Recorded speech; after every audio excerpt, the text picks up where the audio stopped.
What kind of blaster can you get for $25? With the Adventure Force Rebel Mech, your money goes a long way. In this video, I'll be going over all the reasons why you shouldn't overlook this product and the fun that it drums up.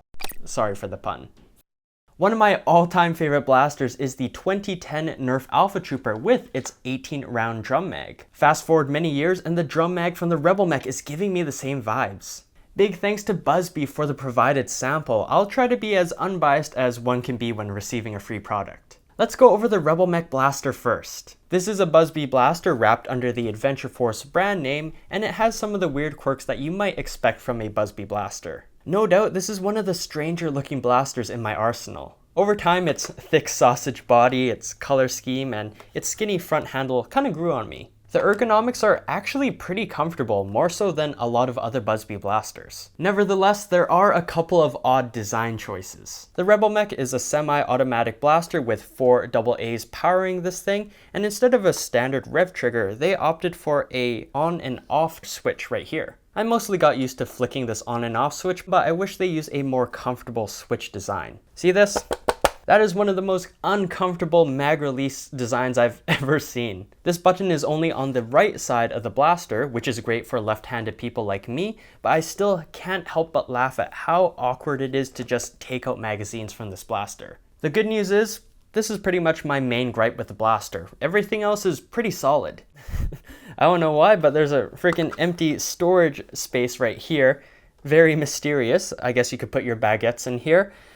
Or you could put a battery in here if you're to mod this thing, but I think baguettes is a little more useful, don't you think? How does the Rebel Mech feel when using it? How well does it perform? The trigger pull is smooth and precise. From my testing so far, the Rebel Mech has not jammed. I've tested it with Adventure Force Waffle darts, Nerf AccuStrike darts, Nerf Elite darts. They all work. Plugging in a variety of Nerf branded magazines also proved to be really effective. They worked excellent in this Busby branded blaster. It's amazing to see this cross compatibility. The one little disappointment was its power. With Adventure Force Waffle darts, this blaster was only getting an average of around 68 feet per second, which is slightly lower than the 70 FPS average of a lot of blasters. With the Rebel Mech's included long distance darts, we were getting around 78 FPS. It's an improvement, but I would never use these darts because they're so inaccurate. Yeah, these results were really weird because a lot of other Nerf creators had Rebel Mechs hitting in the 70 to 90 FPS range, while me and American Foam had seemed like maybe duds? I don't know. I'm wondering if this is a quality control issue. If it is, maybe Adventure Force or Busby should look into this and see what's up. In my case, the Rebel Mech's performance is not nearly as good as the Adventure Force Spectrum, which also retails for $25 USD.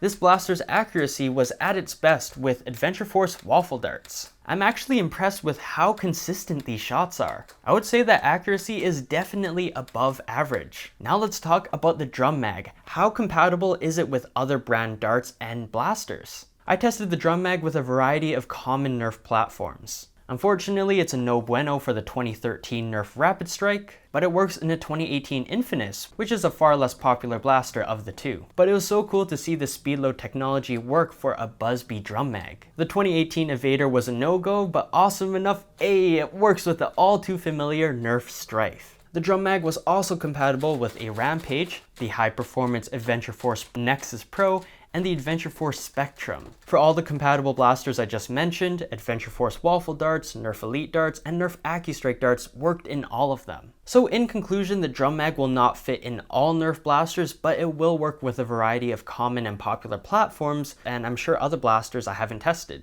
I'm also glad this is compatible with a lot of the most common dart types. With all this different testing, I only ran into one small feeding issue on the drum mag side, but again, no jams. And can we take a second to appreciate how nice this drum mag looks? The quality is pretty much indistinguishable to Nerf stuff. My one complaint against the drum mag, like all the other ones that I've used, sometimes reloading gets quote-unquote sticky. The more darts that you load in, especially some of the used ones, the harder it is to actually push them down because the dart tips start to rub against the walls of the drum mag. It's proven by science that subscribing is easier than loading in those last few darts. So the big question is, should you buy this blaster? It may not be the winner in the semi-auto blaster category. Let's talk about who it's for. Again, ergonomically, this blaster is worst off compared to other semi-auto blasters. I would say it's also louder than a few of them too. It's no secret that drum mags are bulky and they're kind of hard to carry around. At the same time, they look cool and they're just awesome to use. And for casual play, sometimes that magic is a feeling that's worth paying attention to.